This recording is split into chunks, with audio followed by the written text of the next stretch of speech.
How did a professor of marketing at a business school become the sort of like champion for the state of modern men in our culture? Because I've noticed that you've just sort of been everywhere and sort of championing some of these things. I'm curious about why that's happened, or at least why you sort of picked up the torch to speak about some of these things.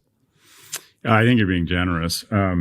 And I would point people to people who really are experts on the topic, like Richard Reeves from the Carnegie. I'm sorry, he's at Brookings. Excuse me. He just wrote a book called Boys and Men. Yeah, and Boys and Men. And I just think he just lays it out. He's kind of like everything I was feeling and seeing. He kind of summarized in a wonderful book. And it's I think of myself who loves data, marinates in data, and I'm drawn to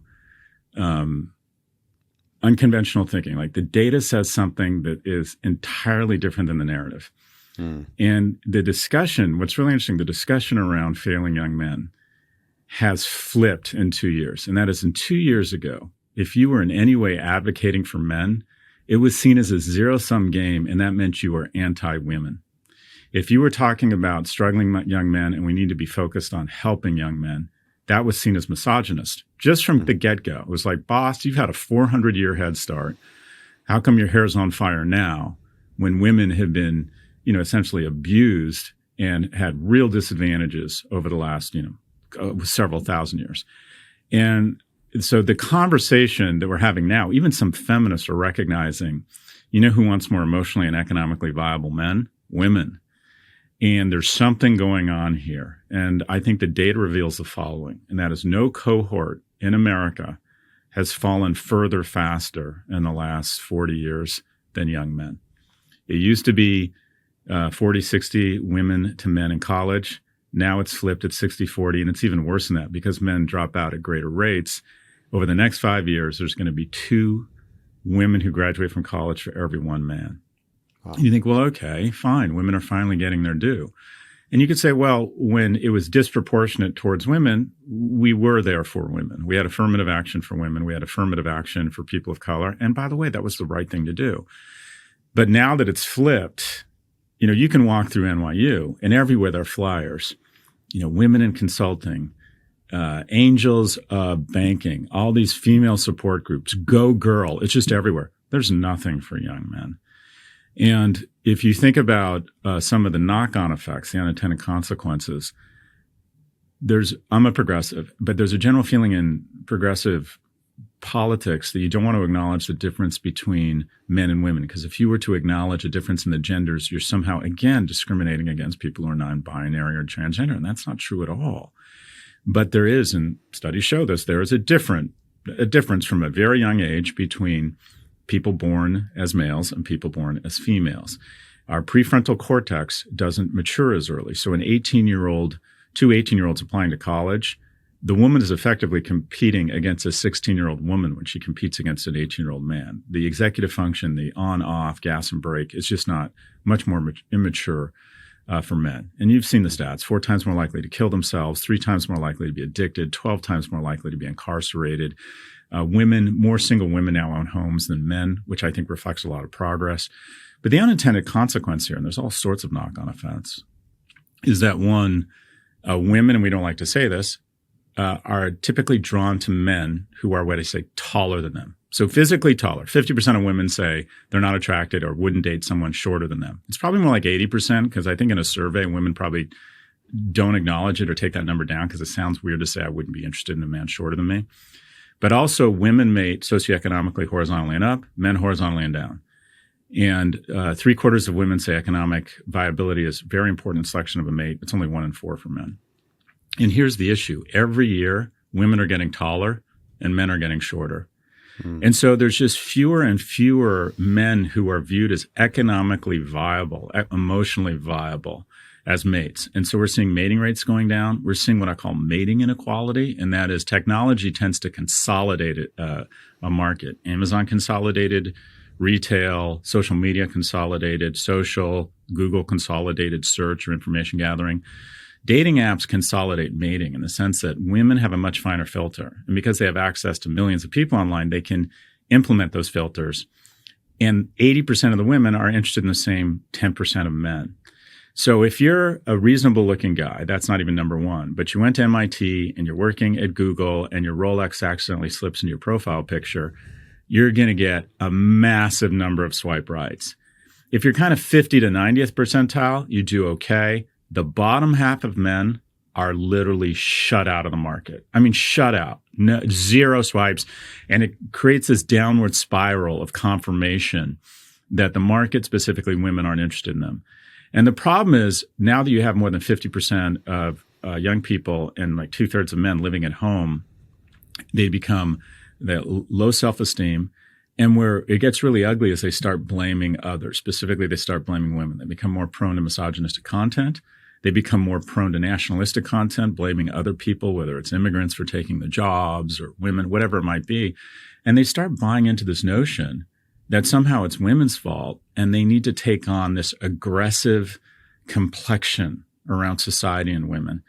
And I think that's really, really ugly. And the thing I hate about some of these quote unquote, pro, I don't know, call it advocates for quote unquote, I use air quotes, advocates for men on TikTok is the first 80% is great. Take responsibility for your life. Get really strong physically. Have a propensity towards action. And then it comes off the rails. They start talking about women as property and putting her in her place. And, this crazy like metrics around what it means to be a man is like some sort of dominance or power over women. And it's just like, Jesus, how did this get so ugly so fast? And so I think whenever you start talking about an advocacy for men, correctly, progressives and women, their spidey sense goes off. I'm like, okay, is this just repackaged violence against women? So in the last 2 years, the conversation has become much more productive. It's like, okay, let's acknowledge the data here. Men are really struggling. The reason I got interested in it is I relate to it. I was kind of going nowhere as a young man. I didn't have, it was upsetting. I was lost. So I relate to young men. I have 2 young boys.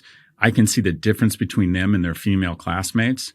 It's like my boy's 15. He's literally a dope. And some of the 15-year-old girls in his class, I'm like, that's going to be the junior senator from Pennsylvania. I mean, the girls are just shooting, and there's evidence showing that they're actually pulling away, that it's the delta is actually expanding. And I have a lot of friends who have the narrative goes something like this. And the people who are hands down most receptive and supportive of my content, some young men like it. A lot of young men like it. Some say you're accusing us of being incels and we don't like it. 2, a lot of feminists correctly say, have a real problem with this and are very cautious of this content. I understand that. Hands down, the people who are most supportive of this content is mothers. And I get emails that go something like this. 2 daughters, 1 son, 1 daughter at Wharton, 1 daughter in PR in Chicago, and my son's at home in the basement vaping and playing video games. And there's just a bunch of biological, societal factors. A lot of the kind of on-ramp jobs to the middle class have been outsourced in manufacturing. Men are told societally that they, quite frankly, should just be in their place. They try and tone down some of their masculine features around being aggressive. Colleges, the education system is biased against men. 2 people brought into the principal's office for the exact same infraction. On a behavior-adjusted basis, the boy is twice as likely to be suspended. The behaviors and activities that colleges and schools reward, discipline, staying in your seat, are just girls have just a much easier time with. So good for them. They when we leveled the educational playing field and maybe even tilted it towards women, they have just blown by men. But now we need to look at, okay, if we want to have a society where people form the elemental foundations of a society, and that's relationships, if we want men who are economically viable, if we want to have kids and not go into population decline, what can we do to level up men, just as we have attempted to level up other groups that are struggling? But the fact that we're even having this dialogue without me waiting for, I'm not exaggerating, hundreds of tweets of hate and anger and accusations of misogyny now means the dialogue has expanded dramatically. And now I see my job as we have to come up with a different definition of masculinity than the definition that is coming from some of these quote unquote male advocates, because there is a level of control and even like thinly veiled packaged violence and dominance and control over women that is just wrong. And I think we need a different, if you will, a different vision of masculinity. And I'll provide a definition and then stop talking. But I think masculinity, it's a man-made construct, or a person, it's a societal construct, femininity and masculinity. We can have it be whatever we want it to be. But masculinity is, a set of behaviors that are usually associated with people born as men. But I like to think that it's acquiring the skills and strengths such that you can protect for and advocate for others. That means early on, you got to work on yourself. You got to be strong. You got to get certification. You got to be mentally fit. You got to work really hard and try and establish skills such that you can get economic security. You can be emotionally and mentally strong. And the whole point, the whole shooting match is such that you can protect others. You can provide for your family. You can provide for yourself. And then at some point in your life, you can start advocating for and protecting others. That is true masculinity. That's what people in the military, that's what cops do, that's what firemen do, and by the way, it's not just the domain of men. A lot of women demonstrate wonderful masculine attributes.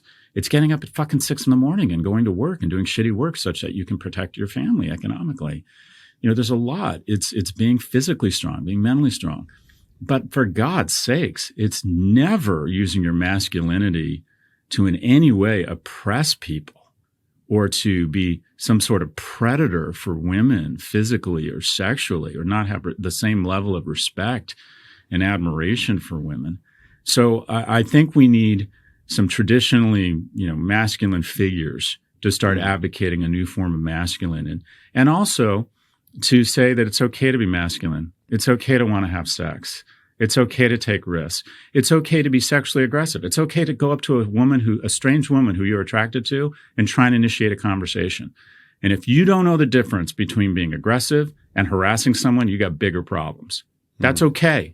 That's okay. It's okay to ask someone out, even if the thing that came off the rails for me was that Gillette ad, and Richard Reeves talks about this a few years ago in the midst of the Me Too movement, where a guy sees a hot woman and he jumps up to go talk to her, and then his friend kind of gets away and says, "Hey, bro, that's not cool. Don't do that."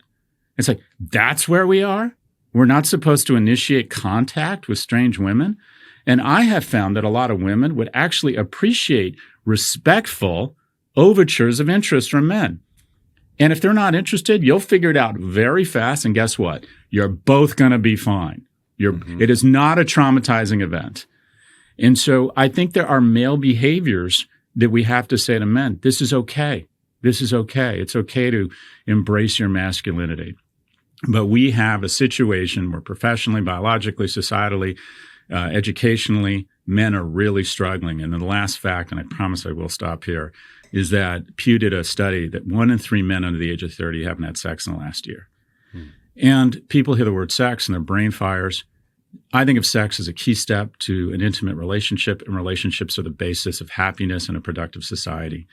And a huge cohort of men are not establishing the skills to have relationships. And it confirms this insecurity they have, and they just go down a rabbit hole. And by the time they're 30, they haven't developed skills. Young men need guardrails. They need a girlfriend, a friend, a boss, parents to tell them, no, you got to put on a clean shirt. My first girlfriend was like, okay, if you want to get high every night, you're not going to have sex with me. I'm not interested in a guy who smokes pot every night, right? My mom told me in implicit and explicit ways, you've got to get your shit together because you got to take care of me. My friends were like, okay, boss, you need young men. I had my boss at work at Morgan Stanley used to take me to a conference room after a meeting and go, you can't say that shit. Shut the fuck up. You don't have to talk. If you don't have anything productive to say, don't say anything. I needed that. Young men need that. And so many young men are detaching from so many relationships. They have no guardrails. God, that was a rant. No, that was great, man.